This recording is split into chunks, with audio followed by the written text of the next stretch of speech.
Hello and welcome to the Scott County Public Library's virtual summer reading program for the preschool age group. I am Miss Lily and this here is my friend Puss-in-Boots. We have some fun things planned for you guys today. First, we'll hear a story about Goldilocks and the 3 bears. Then, we'll make some story stones for our craft. Let's get started with our story. The story of Goldilocks and the 3 bears. Once upon a time there was a little girl named Goldilocks. She went for a walk in the forest. Pretty soon she came upon a house. She knocked, and when no one answered, she walked right in. At the table in the kitchen there were 3 bowls of porridge. Goldilocks was hungry. She tasted the porridge from the first bowl. "This porridge is too hot," she exclaimed. So she tasted the porridge from the second bowl. "This porridge is too cold," she said. So she tasted the last bowl of porridge. "Ah, this porridge is just right," she said happily, and she ate it all up.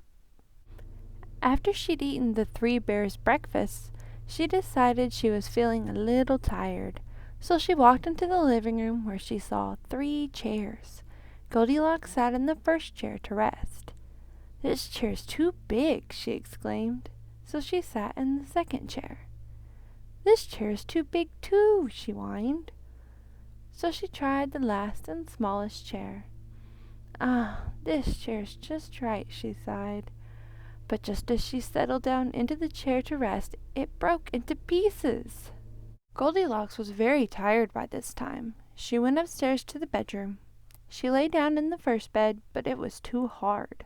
Then she lay in the second bed, but it was too soft. Then she lay down in the third bed, and it was just right.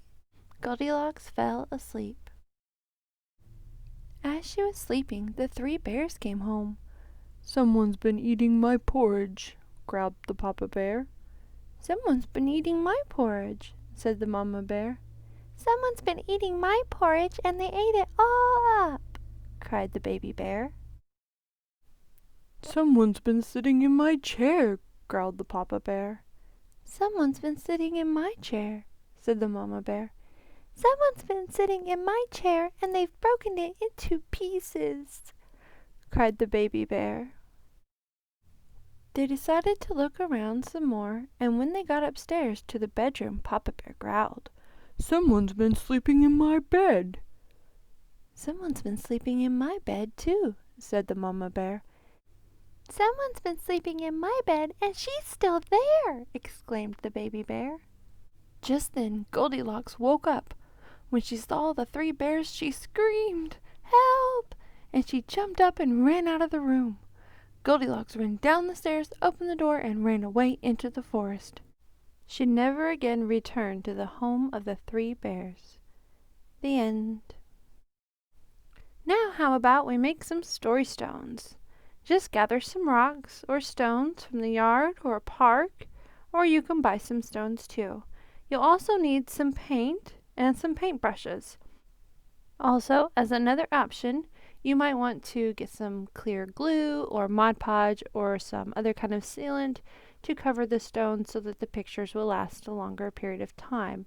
Alternatively, if you don't want to use paint or you don't have paint, you can cut out photos from a magazine or a book and glue those to the stones.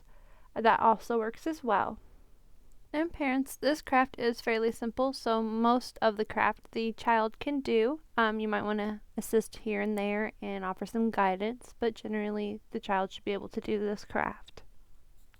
Okay, for our first step, just simply paint your stones white or a neutral color, gray or black or something to that effect. Next, you will paint a character on your stone or an object used in the story. I'm doing the 3 little bears, so I'm going to paint Goldilocks, each of the bears, a bowl of porridge, a chair, and a bed. As an alternative, you can use photos you print off the web, or you can use them cut from a book or a magazine. Just simply cut out the photo, and then once your photo is completely cut out, you'll need to look for a rock about the same size.